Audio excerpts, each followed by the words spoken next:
तौफीक। और आगाज़ में जैसे मैंने आपसे बात की थी कि आज हम थोड़ा सा कोरोना की इस 4th वेव को लेकर डिस्कस करेंगे और बात करेंगे कि ये वाकई उतनी ही ख़तरनाक है जितनी पहले की वेव्स थी, और ये क्या सिलसिला है कि हर दूसरे टाइम पे हमें एक नई वेव के बारे में पता चलता है, और ये कितनी वेव्स आनी बाकी हैं, किस तरह से आ रही हैं, किस तरह से इनको ख़त्म किया जा सकता है, इसके ऊपर आज हम बात करेंगे। हमारे साथ यहाँ पे मौजूद हैं इस एक्सपर्ट ऑफ इन्फेक्शियस डिजीज़, तो आइए उन्हें वेलकम करते हैं, डॉक्टर नसीम अख्तर साहिबा। अस्सलाम वालेकुम जी, कैसी हैं आप?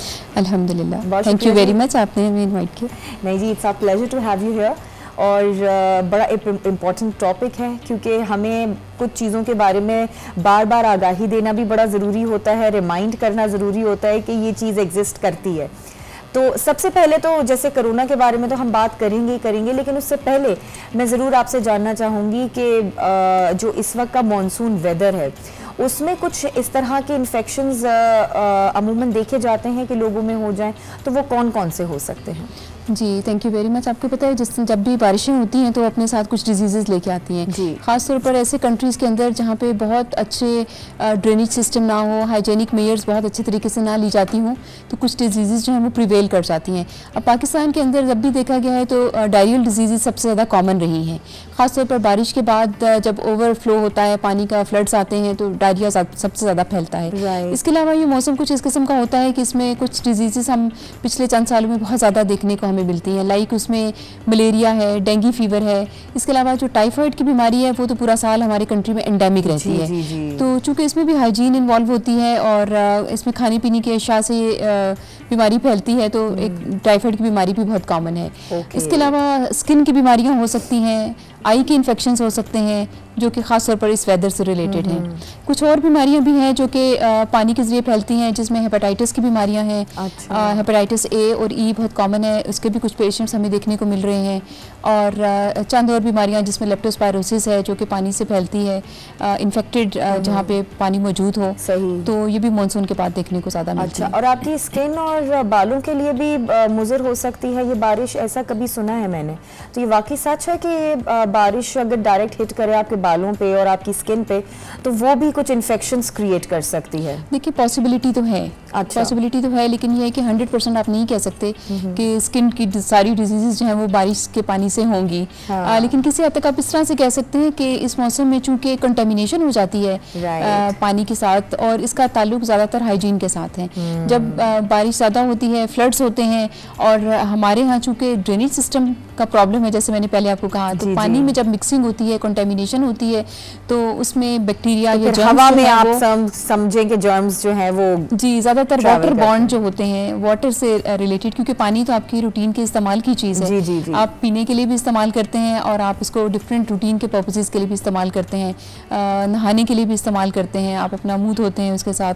तो अगर वाटर में किसी तरह से भी कंटेमिनेशन हो, किसी तरह की किसी बैक्टीरिया की, तो उससे डिजीज़ ट्रांसमिट होने का चांस होता है। ठीक है। अच्छा, अब ये तो आपने हमें बताया कि मुख्तलिफ किस्म की कुछ ऐसी इन्फेक्शियस डिजीज़ हैं जो मानसून के महीने में हमें अमूमन नज़र आ रही होती हैं, इनसे बचा कैसे जा सकता है? कुछ ऐसे तरीक़ेकार या कोई आपका लाइफ का रूटीन में आप ऐसा बना लें, क्या चीज़ कर सकते हैं हम? सबसे ज़रूरी चीज़ है कि आप अपनी जो भी डाइट इस्तेमाल करते हैं, जिसमें फल और सब्जियां हैं या दूसरी अशिया हैं जिनको आप रूटीन में कुक करते हैं, तो सबसे पहले उनको धोना, अच्छे तरीके से धोना। सही। कि जैसे सैलड्स हैं या रॉ फूड है जिसको आप वैसे इस्तेमाल करते हैं बगैर कुक किए, तो उसको बहुत अच्छे से धोना चाहिए। पूरा इंश्योर करना चाहिए कि आपने उसको थॉरोली रनिंग वाटर के अंदर उसको वॉश किया है। उसके बाद उसको अच्छे तरीके से कुक करना चाहिए। जो भी चीज़ आप कुक करते हैं उसको वो वेल कुक्ड हो, यानी आधी कुक्ड जो भी चीज़ें होती हैं उससे डिजीज़ ट्रांसमिशन का डर होता है। खासतौर पर मीट और मीट प्रोडक्ट्स को कभी भी हाफ कुक्ड नहीं रखना चाहिए। अच्छा, कुछ जैसे वेजिटेबल्स वगैरह होती है तो सुनने में तो ये आता है कि इनको हाफ कुक किया करना चाहिए। आप बहुत ज़्यादा कुक कर दें तो जो उनके न्यूट्रिएंट्स होते हैं वो सारे ख़त्म हो जाते हैं।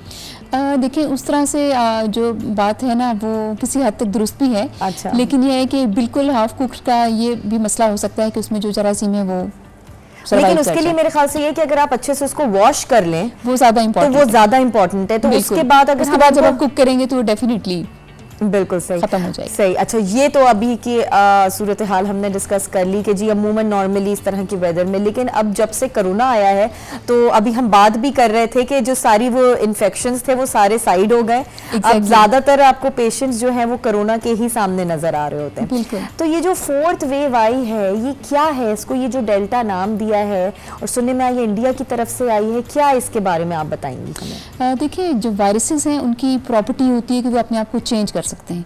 इसको दूसरे अल्फाज में म्यूटेशंस का नाम दिया जाता है।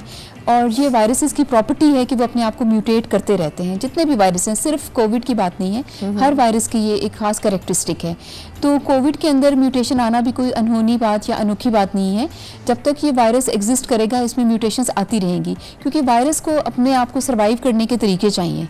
उसने अपने आप को एनवायरनमेंट के अंदर फिट करना है, तो वो वायरस अपने आप को म्यूटेट करता रहता है, चेंज करता रहता है। अब ये चेंजेस कभी हेल्दी भी हो सकती हैं कि कभी ऐसी वायरस के अंदर चेंज आती है कि वो वायरस ख़त्म हो जाता है, और कुछ चेंजेस ऐसी होती हैं जो उस वायरस को मज़ीद वल्नरेबल बना देती हैं कि वो जब वो ट्रांसमिशन करे तो वो ज़्यादा करे, उसकी जो कंटेजियसनेस है उसको बढ़ा देती है, यानी उसका फैलाव ज़्यादा हो सकता है, उसकी विरुलेंस ज़्यादा हो सकती है।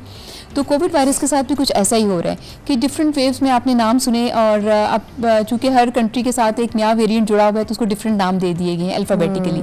सो कुछ अल्फ़ा वेरिएंट हैं, कुछ बीटा हैं, कुछ गामा हैं, कुछ डेल्टा वेरिएंट है। तो इस वक्त चूँकि जो प्रीडोमिनेट कर रहा है वेरिएंट हमारे पास वो डेल्टा वेरिएंट है, इसलिए ज़्यादा इसके बारे में बात हो रही है। अब डेल्टा वायरस जो है वो अल्फा वेरिएंट के मुकाबले में उसके कुछ डिफरेंसेस हैं। बेसिकली क्या होता है कि जो वायरस है उसकी जो बाहर वाली सरफेस है उसके ऊपर कुछ स्पाइक प्रोटीन्स लगी हुई हैं। अच्छा। और जो वेरिएशन आती है, ये जो चेंजेस आती हैं वो अमाइनो एसिड सीक्वेंसेस के अंदर आती हैं, क्योंकि जो बाहर का जो वायरसेस जितने भी हैं वो अमाइनो एसिड्स या प्रोटीन से मिलकर बने होते हैं, और ये जो आउटर सरफेस या स्पाइक प्रोटीन्स मौजूद हैं उसके अंदर थोड़ी थोड़ी चेंजेस आ जाती हैं। अच्छा। और वो जो नई चेंज आती है वो वायरस के थोड़े से कैरेक्टरिस्टिक को बदल देती है।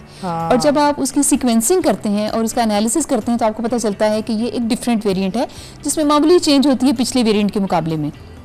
या तो कुछ अमाइनो एसिड उसमें से डिलीट हो जाते हैं या फिर वो म्यूटेट हो जाते हैं। लेकिन अमेजिंग बात तो ये है ना कि जितने भी वेरिएंट्स आ रहे हैं वो एक से एक बढ़कर खतरनाक आ रहे हैं कि आप ये नहीं समझ सकते कि चलो ये कुछ हल्का हो, कुछ पहले जो आ चुके हैं उससे थोड़ा सा इसका वेरिएंट उस लिहाज से चेंज हो कि इतना खतरनाक ना हो, लेकिन वो एक स्टेज आगे बढ़कर ही आ रहे हैं और अब समझ नहीं आ रहा कि ये कब तक आएंगे, ये वेव्स हमें कब तक चलेंगी, कभी इसका स्टॉपेज है?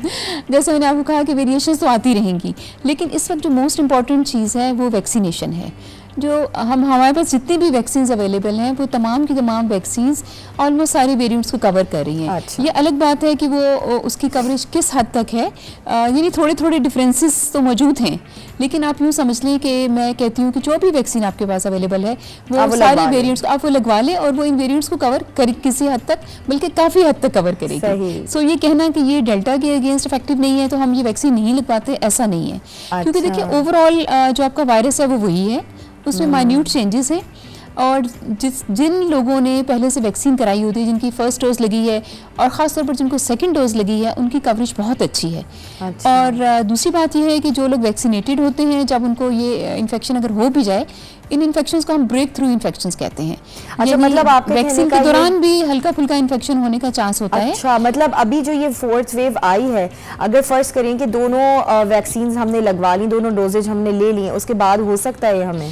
देखिए हो सकता है, ऐसी बात नहीं है कि नहीं होगा, लेकिन उतना खतरनाक नहीं होगा। जो अनवैक्सीनेटेड लोग हैं उसमें देखा गया है कि डिजीज सीरियस होती है। अच्छा। और उनमें ज़्यादा देर हॉस्पिटलाइजेशन के भी चांसेस होते हैं। अच्छा। लेकिन जो वैक्सीनेटेड लोग हैं अगर उनको ये इन्फेक्शन हो भी जाता है तो एक तो वो शॉर्टर ड्यूरेशन के लिए होता है, लेस सिम्टोमेटिक होता है और जल्दी रिकवर कर जाता है पेशेंट। अच्छा। और उसमें हॉस्पिटलाइजेशन और ज़्यादा सीरियस होने के जो इम्कानात हैं वो काफ़ी हद तक कम हो जाते हैं। तो जितनी ज़्यादा हमारी कंट्री के अंदर वैक्सीन की एक्सेप्टेंस होगी, कवरेज होगी, उतनी जल्दी हम इन वेव से जान छुड़ा सकेंगे। अच्छा, एक और पूरी कंट्री के अलावा पूरी दुनिया में अगर ये वैक्सीन की कवरेज बढ़ गई और 70-80% के करीब होगी तो काफ़ी हद तक इस वायरस को कंट्रोल किया जाएगा। बिल्कुल सही बात है। और खैर ये एक और खुशाइन बात भी है कि हमारी खुद अपनी हम वैक्सीन अपने बना ली है, वो भी इन द मार्केट आ चुकी है।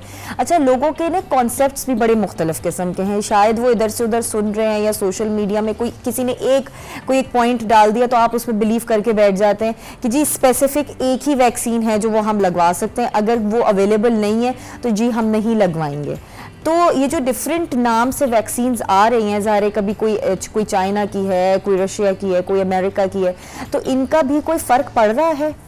देखिए डिफरेंट वैक्सीन्स हैं और उनके डिफरेंट मैकेनिज़्म हैं, काम करने के डिफरेंट तरीके हैं। जो सबसे पहले वैक्सीन बनी थी वो एक वेक्टर बेस्ड वैक्सीन थी।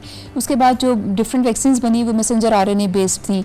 तो थोड़ा थोड़ा डिफरेंस है इनके बनाने के तरीके में और उनका जो एक्शन है उसमें थोड़ा सा फ़र्क है, लेकिन काम वही कर रही है। ओवरऑल काम वही है। मतलब आपको ये समझ लेना चाहिए कि वैक्सीन कोई भी लगवाएं वो वायरस के अगेंस्ट उसकी एफिकेसी है।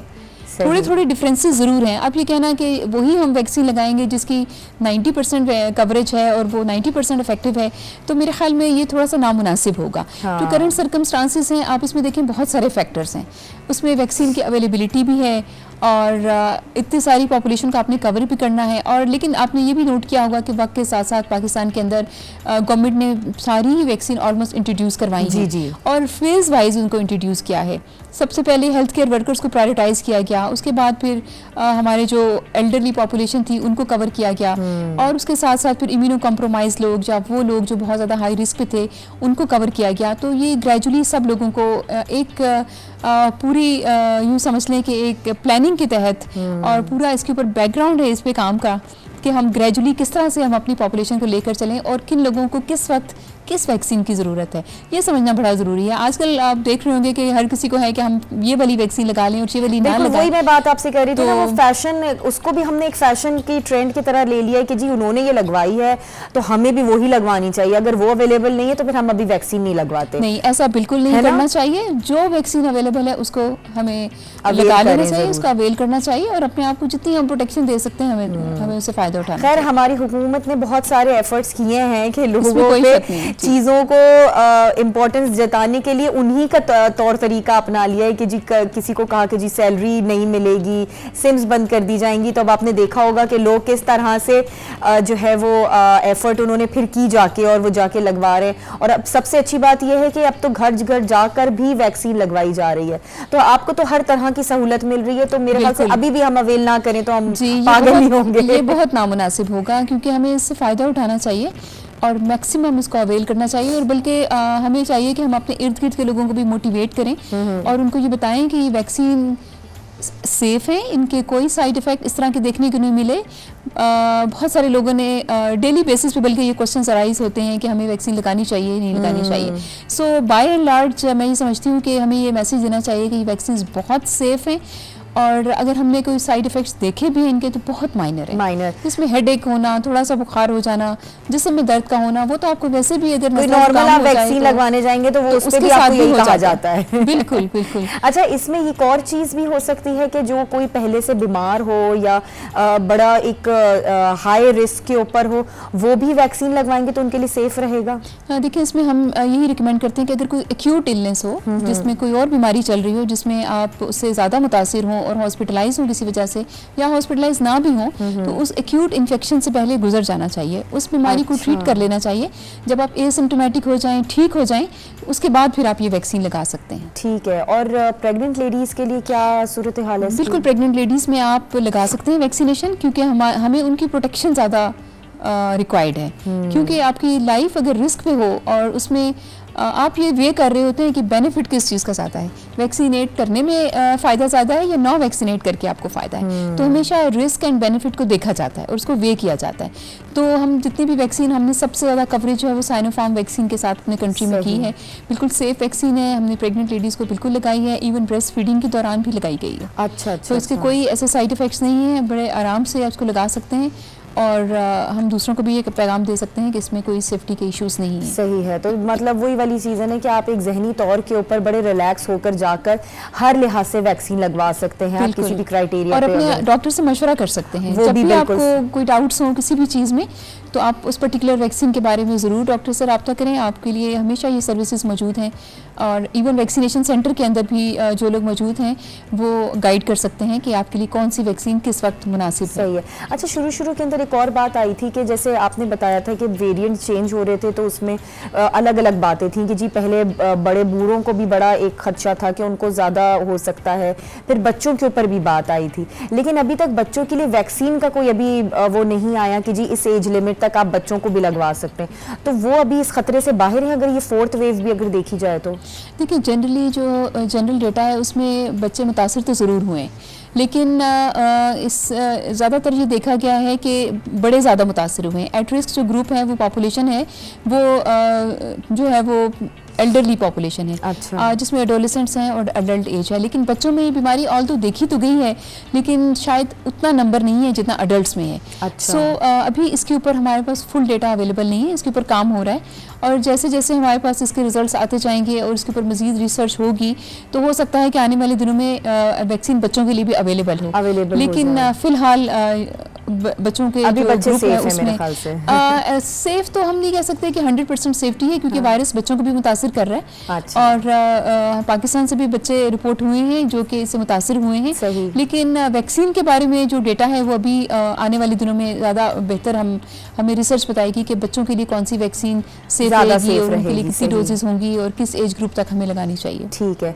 अच्छा, कुछ लोग ऐसे होते हैं जो दिल के मरीज होते हैं, जिनको बीपी का रेगुलर एक इशू रहता है, शुगर के मरीज होते हैं जो कोई बहुत ज़्यादा एक्यूट उसमें नहीं आते but still there suffering from that condition, तो उनके लिए भी वैक्सीन सही सेफ है? बिल्कुल।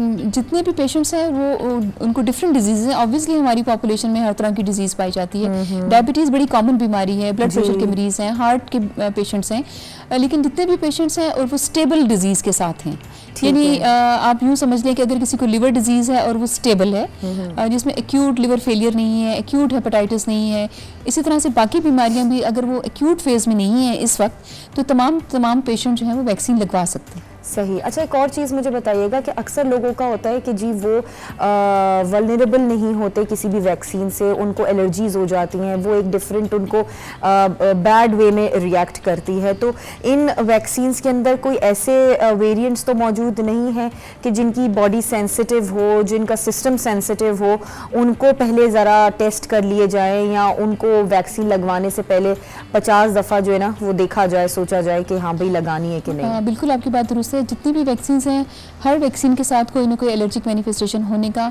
डर तो होता है, और ये सिर्फ वैक्सीन के साथ नहीं है, कोई भी दवाई आप दवा भी खा लें तो आपको एलर्जिक रिएक्शन होने का चांस होता है।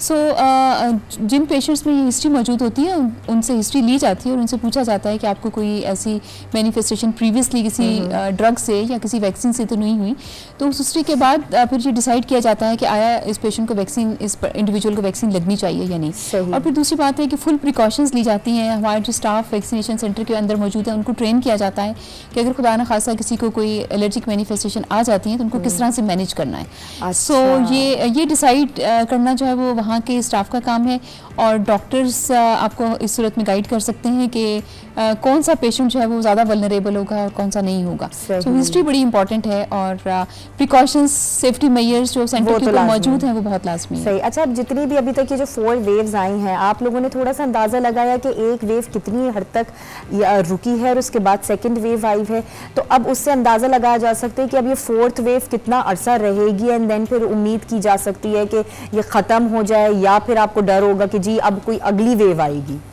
जी, आपने बिल्कुल बचा कहा। हमारा जो पिछला एक्सपीरियंस है उसने हमें यही देखा कि लाइक जो सबसे पहली वेव थी वो ऑलमोस्ट फरवरी में स्टार्ट हुई थी और उसके बाद तकरीबन जून में उसकी पीक थी, और जून बल्कि अगस्त में जाके ऑलमोस्ट इसके केसेस काफ़ी हद तक सेटल डाउन हो गए थे। अच्छा। लेकिन फिर कुछ अरसे के बाद सेकंड वेव आ गई थी, तो बहुत ज़्यादा यानी गैप नहीं था, हार्डली अगर मैं रफली आपको बताऊं तो शायद 1 to 2 मंथ्स का डिफरेंस था, तो उसके बाद सेकंड वेव आ गई थी। तो इसी तरह से थर्ड और फोर्थ वेव तो मैं समझती हूँ कि बिल्कुल ओवरलैपिंग सी ही थी, उसमें हमें बहुत कुछ डिफरेंस फील नहीं हुआ कि पेशेंट्स कम हुए, लेकिन यह है कि फिर एकदम इसकी नंबर्स में इजाफा हो गया।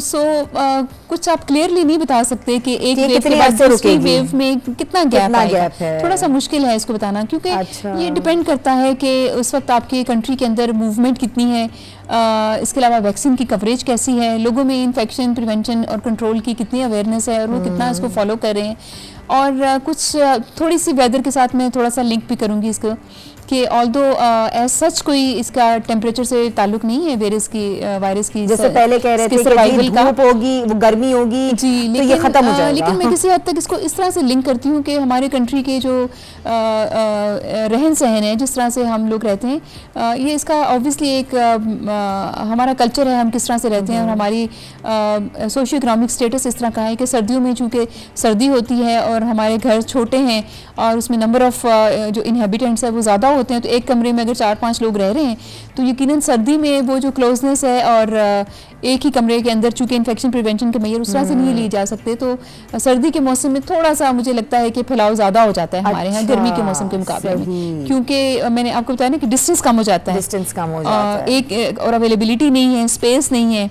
और सर्दी से बचने के लिए लोग एक रूम में, चूँकि अगर हीटिंग का कोई अरेंजमेंट करते हैं तो एक जगह पे रहते हैं, तो ये थोड़ा सा फ़र्क है बाकी कंट्रीज़ के मुकाबले में कि अगर वहाँ पे स्पेस अच्छी है, वेंटिलेशन है, इन्फेक्शन प्रिवेंशन है, तो शायद उस तरह से ट्रांसमिसिबिलिटी नहीं है। हमारे यहाँ इतनी कोई ठंड नहीं होती है हम बहुत लंबा पीरियड नहीं होता, बहुत ज़्यादा लंबा पीरियड नहीं होता, आप ओपन एयर में भी अपने आप को जो है वो थोड़ा सा टाइम स्पेंड कर सकते हैं, क्योंकि कुछ ऐसे जो इलाके हैं जहाँ के ऊपर आपको वाकई इन कंडीशंस के अंदर रहना पड़ता है कि जी आप अंदर घरों में बंद रहें, बाहर इतनी बर्फबारी हो रही है, इतनी ठंड है कि आप बाहर निकल ही नहीं सकते किसी काम के लिए, वो मेरे ख्याल से इलाके थोड़े से इस तरह से हो सकते हैं। अच्छा, अभी आप क्या करंट सिचुएशन समझती हैं कि इस वेव ने किस हद तक लोगों को इफेक्ट किया है, और क्या लॉकडाउन की वजह से कुछ हमें फ़ायदा हुआ इन सारी चीज़ों का कि नहीं?